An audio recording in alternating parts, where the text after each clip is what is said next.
Well, this is episode 5, another story, and it's a little bit different. I'm going to talk about where I am from. I was born in Houston, Texas, and grew up there, and then I went to school in Switzerland and learned to speak French, so that was kind of fun. And then I traveled all over the world. I also went to the University of California at Berkeley and graduated there in engineering and business school, and I work on the internet. But I'll tell you a little bit about Houston, why it's kind of it's a big city. It's one of the reasons. Well, it's you know, you have to have a car, just like in Los Angeles, same thing. And I like places where you don't have to use a car so much because it's more fun. You can healthier. You can walk a lot. So I like European cities for that reason. But any city where you don't have to have a car all the time is good. But Houston is an interesting city because it's close to a lot of different cultures. I went to Berkeley. I lived in San Francisco, and it's a beautiful place. California, my God, it's great. But there's a problem, and the problem is that California it's pretty isolated in a way. It's not really close to that many things. When I'm talking about that, I'm talking about culture. Uh, when you look at San Francisco, it's a beautiful European city, right? But when you talk to the local residents, where do they eat lunch? McDonald's? They're not Europeans. They're Americans, which is fine, but it's not a big. It looks like a European city, but it's not really. It's a beautiful place, though, San Francisco. So I like living there, and when I was studying, I had a great time in San Francisco. But Houston, which I didn't appreciate, because of course I was born there, lived there a lot, so I thought I knew everything about it. When I came back, I noticed something interesting about Houston. It's very close to many different cultures. If you have lunch in Houston, you can drive in your car north to New Orleans, and you can have dinner in New Orleans. And what do you get when you get into New Orleans? It's French. They speak French, and New Orleans is Creole. It's the people from the Caribbean, from Haiti and places like that. They eat fish, right? But on the way to New Orleans, you pass through a place called Lafayette, Louisiana, and that's Acadians. And who are the Acadians? They're the people who left French Canada after the British took over Canada. And they were very poor, and they had to escape. And they came to Louisiana, and there was no room for them really in New Orleans. So they ended up out in the swampy areas around the Mississippi River, and they really couldn't really do farming so much. So they lived on little islands, and they discovered crawfish, and they're the ones that kind of created the crawfish cuisine.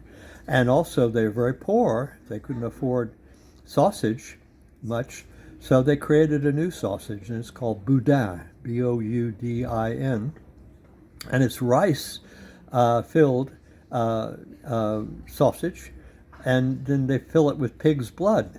They had pigs, but they didn't really have cattle, so much.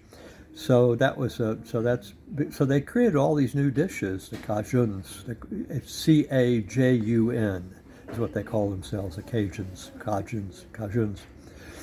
So that's another culture, right? Only, lunch in Houston, dinner in New Orleans, or in Lafayette, and you have crawfish. So they're kind of interesting. And then if you also are in Houston and you have lunch, and then you drive south, guess where you have dinner? Across the border in Mexico. Fish and tacos, right? Tex-Mex food, right? So another culture, Spanish, speaking Spanish, not French, but Spanish. And then again, if you have lunch in Houston and you drive west 4 hours, not that far, you arrive in San Antonio, Texas. And what is San Antonio, Texas? It was the Mexican capital of Texas when Texas was part of Mexico. So it goes way back, the missions in San Antonio. But San Antonio is where the Germans arrived there. And Germans you can describe in one word, beer, right? So the Germans were looking for the best water to make beer in the United States. And they discovered that there's an underground aquifer, or river, that flows all the way from the Rocky Mountains, 1,000 miles north of San Antonio. And as the water flows, the snow melt flows through this river, it comes up in San Antonio. And it's filtered water, filtered through limestone. It's the best water for making beer in North America, right? So the Germans flocked to San Antonio because it could make beer. That's their whole life, right? And then they said, well, what can we do? And they looked around and they saw the Mexicans, who were cowboys, vaqueros, and the Germans became the cowboys, and the Germans ended up with their industry, ended up owning a lot of the ranches around San Antonio. And downtown San Antonio, in fact, is Victorian mansions, and it's called Germantown because that's where the Germans lived, these big mansions. So that's another culture. And what is the German culture? It is barbecue, sausage, all of these German foods. And so San Antonio is German culture, German food, and of course it has Tex-Mex as well. It has basically both. So you get German food when you go west of Houston. So it's 3 different cultures, all within a half a day's drive. Lot of culture, in California, you have to go. The only place that's different from California is Hawaii, and you have to fly there, and it's far. It's not close. Around California, it's all pretty much the same, the West, which is nice, but not a different culture, all pretty much the same. The other thing about Houston, and a lot of people don't realize, is that the closest way, and you live in Houston, to get to the Pacific Ocean on the beach is much shorter going through Mexico than going to California. You go to California, you're talking about a 2-day drive, okay, from Houston. Long drive. If you go from Houston down to Mexico, to Guadalajara, and then further on into Barra Navidad, which is a kind of a famous place, and Puerto Vallarta, you're on the beach on the Pacific Ocean at sunset the next day. In other words, and in fact, there's a bus called El Expresso that you can take from Houston. You get on there, on this bus at noon, and they're singing Mexican songs, and you arrive at Laredo for dinner, cross the border, you go across the desert at night on the bus, and the next morning at 10 o'clock, you're in Guadalajara at the bus station. And then you change buses and take a bus from Guadalajara down to Barra Navidad, to Puerto Vallarta, or Barra Navidad, which is close to Puerto Vallarta. And you're on the beach, and it's sunset the next day. And not only that, Texas has cold weather, just, it even freezes and all that kind of thing during the winter.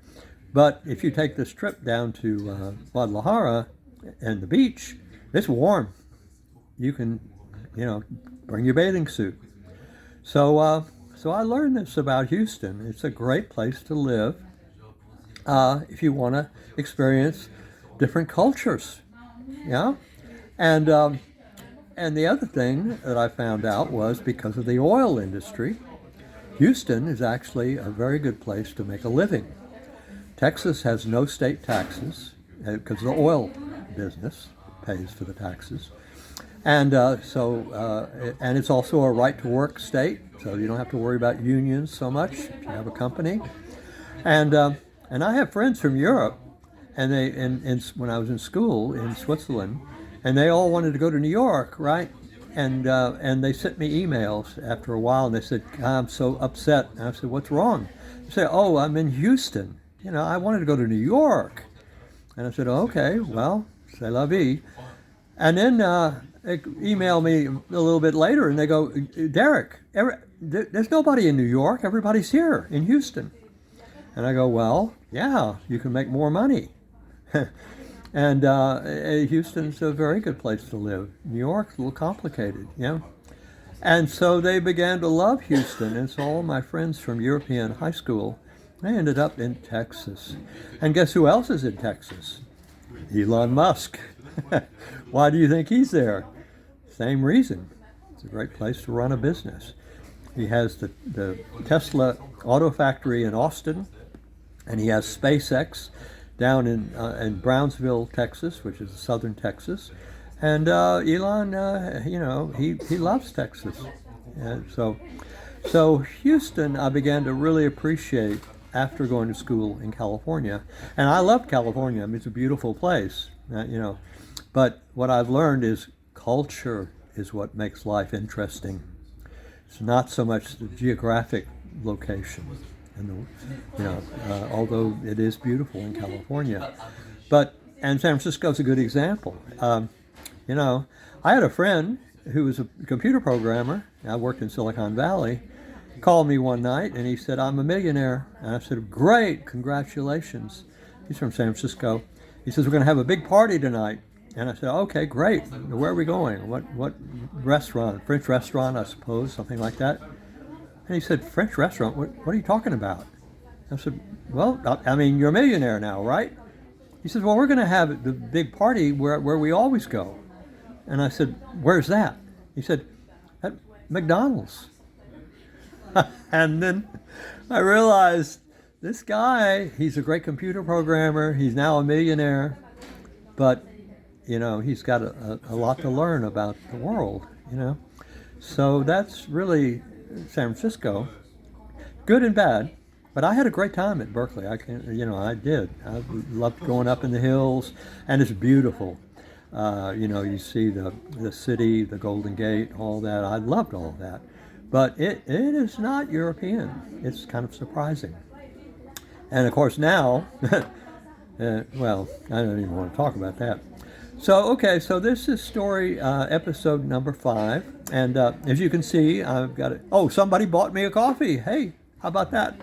And you looking at it is the guy he was from Washington State, and I know his name, but I'm not going to, I told him I wouldn't say his name, but yeah, so very nice of him, and he's an engineer like I am, and we talked about the internet, and he liked this idea of what I'm doing here, just kind of talking, and.